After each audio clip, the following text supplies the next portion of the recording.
So back to the atheist, because I have some videos posted on my website for, atheists. So my question is, do you guys feel important, relevant, or loved? Well, yes. I have friends, relatives, even YouTube subscribers who've made it abundantly clear that, in their lives, my presence is a welcome addition. But that's not what you mean, is it? Let's do this.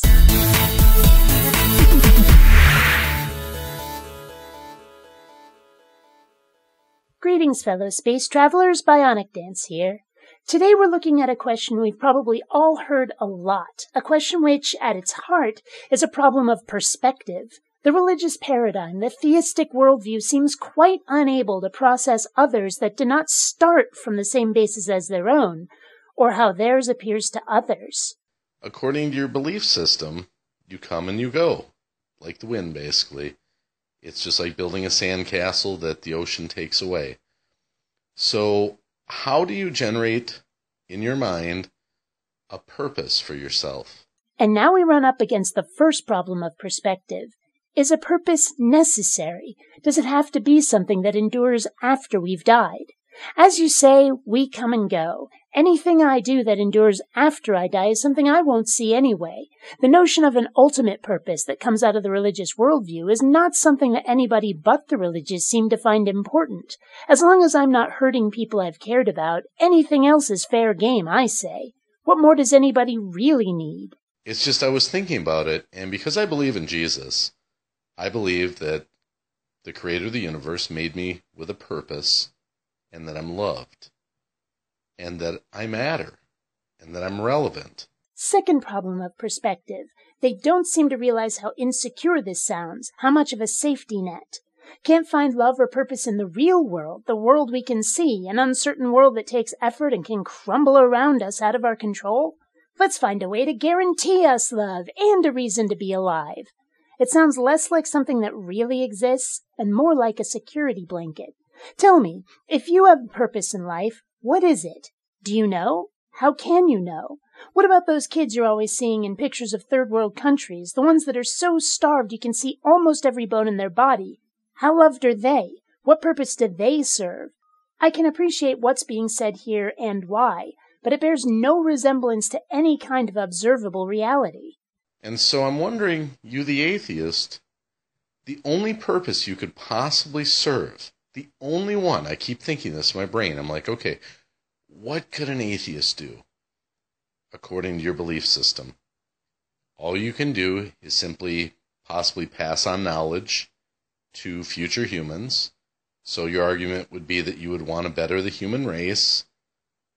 Provide for your family? What does it matter?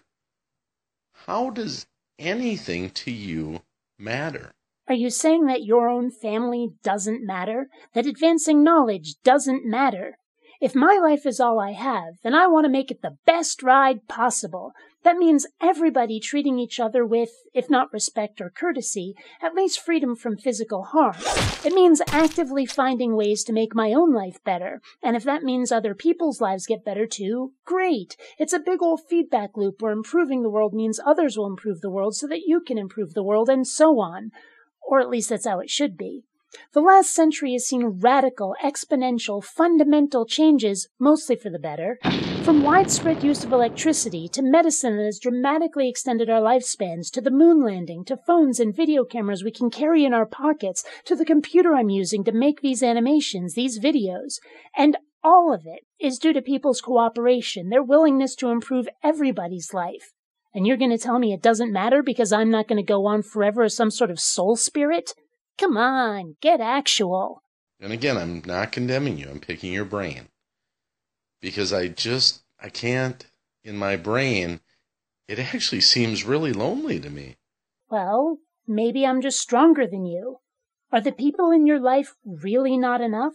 I don't even see how you can really have any moral compass for right or wrong, because right or wrong, if there is no God, then it's just the opinion of society. That means society tells you something's wrong, or it's right, and so you kind of go along with it.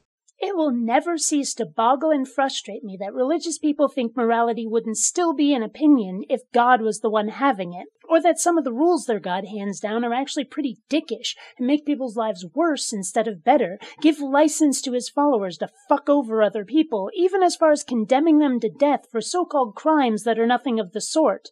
You don't see how we can have a moral compass. I don't see how yours is particularly worth having. I'd rather we made the rules based on a very simple principle.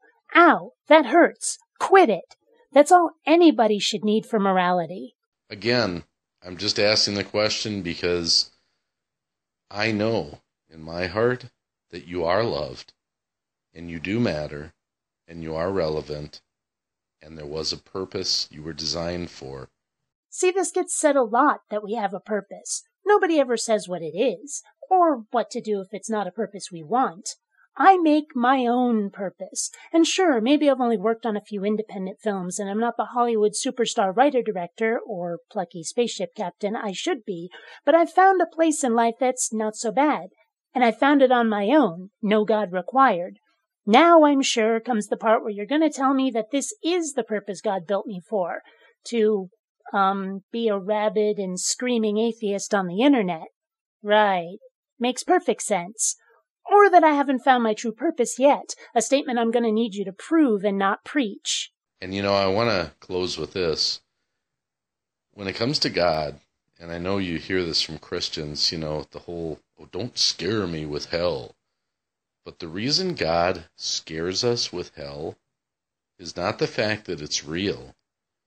It's because he wants you to come to him, to be loved. In other words, God is an abusive father. Either we make ourselves his, or we get hurt. We have to reach out to him and do what he says in order to be loved, or else. Thanks, but no thanks. My earthly parents may have their faults, but at least they haven't pulled that shit. Anyway, I've already been to hell. Okay, they called it high school. Same diff. Until next time, fellow space travelers, this is BionicDance saying don't run on automatic. Instead, please think.